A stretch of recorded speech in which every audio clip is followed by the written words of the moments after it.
some sort of a meditation, or if not, just a beautiful rampage coming from Abraham for whatever, is inspired in this very moment and in this very interaction. Let's start with your conversation about not feeling any necessity or any impulse to meditate. So we want to remind you that what meditation is, from our perspective, its purpose is the releasing of resistance and the allowing of the rising of a vibration. It doesn't matter at what point in your day you've focused in a way that you've allowed your vibration to rise. We want to call your attention to a cork that's bobbing on the surface and you hold it under the water. And we would call that resistance, or something that's unnatural to the cork, you being the cork.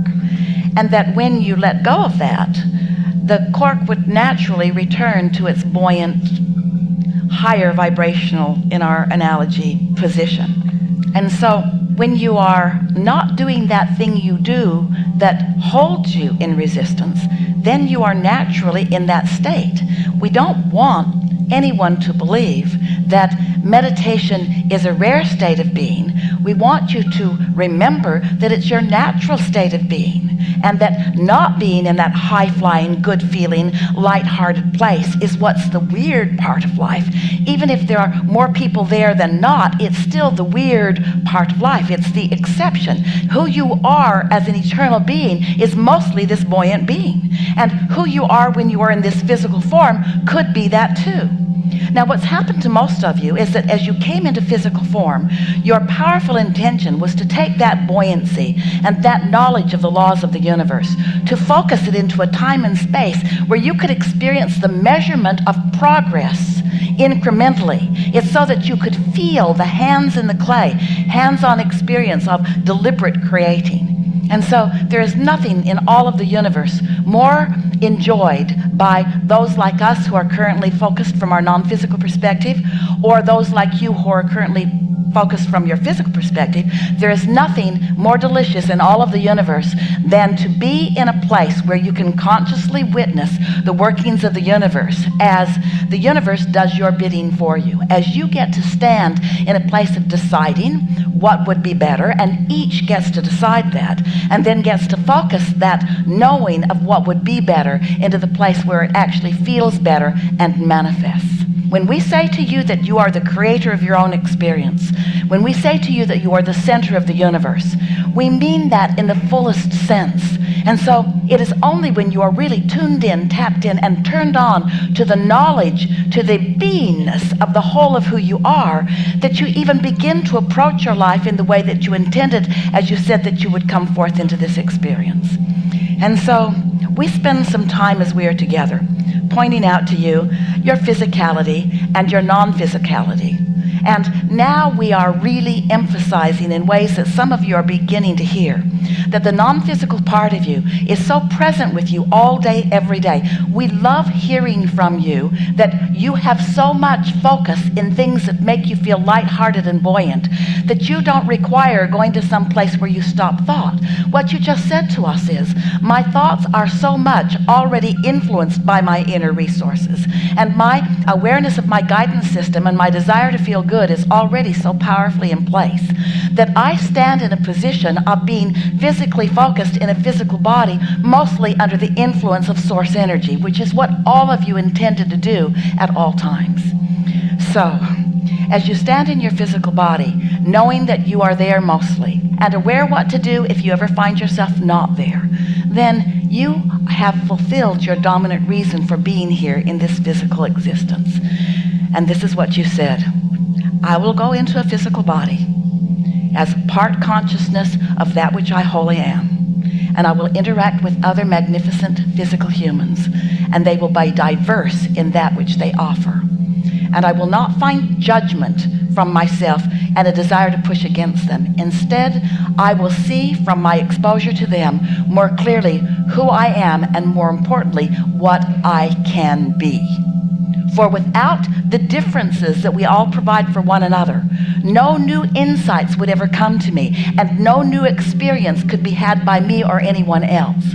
And so you said, I will provide for all that is an avenue for expansion. And when it happens, I will feel the burst of motion forward. I will feel it in my being.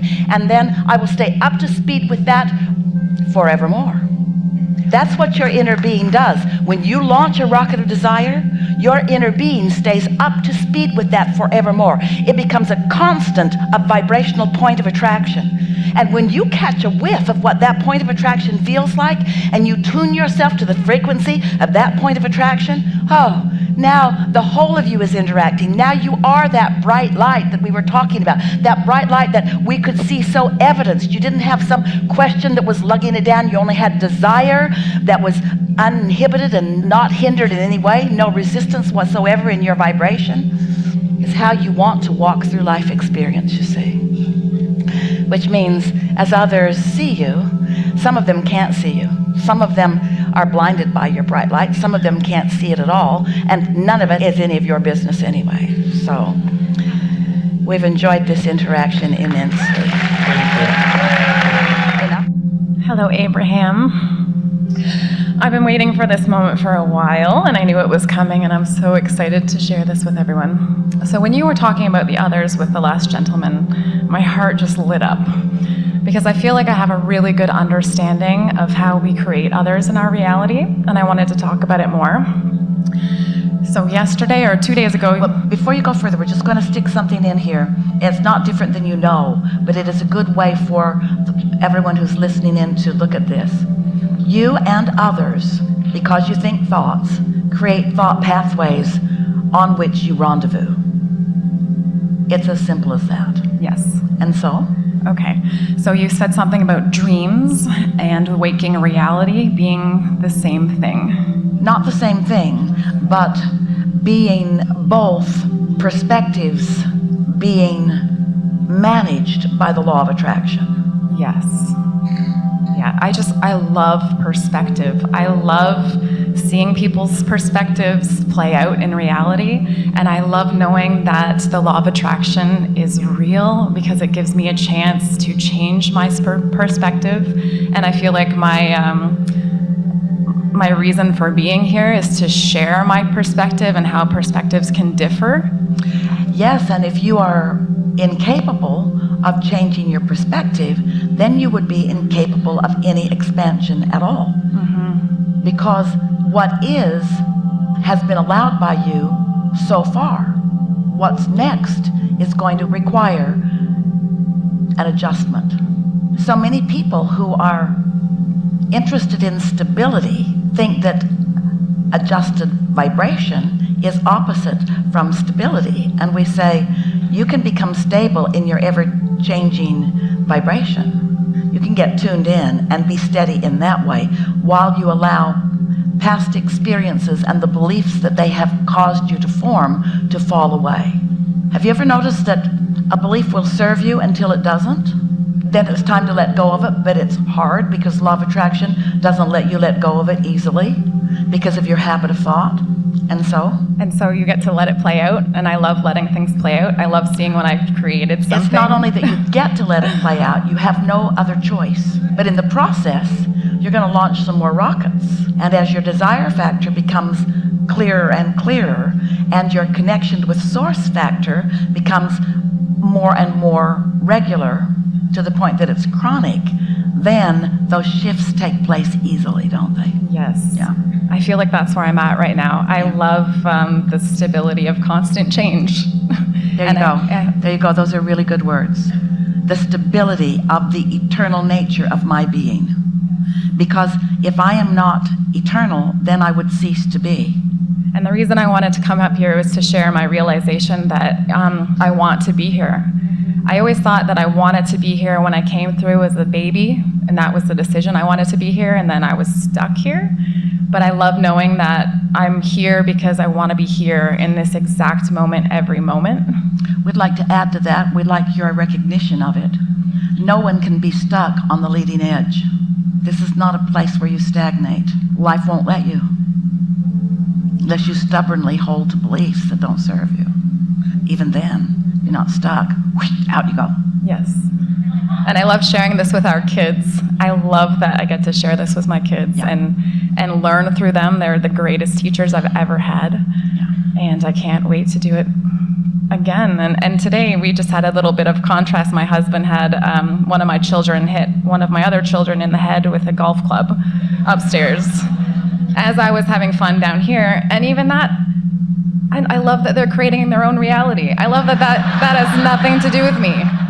I love that they might have learned something from it and they might not have. And I love that I'm totally detached from anything that's happening. If you want to look at that in a way that's even more satisfying, because we really like your position, but this might help anyone who was observing it. Just introduce two words that mean the same thing: escalation and momentum. And realize that nothing ever has to come to that if recognition of escalation in the direction of something unwanted is seen earlier on. Right. Yeah. Yeah. That's all. I'm complete. Really good. Thank you so much. Really good.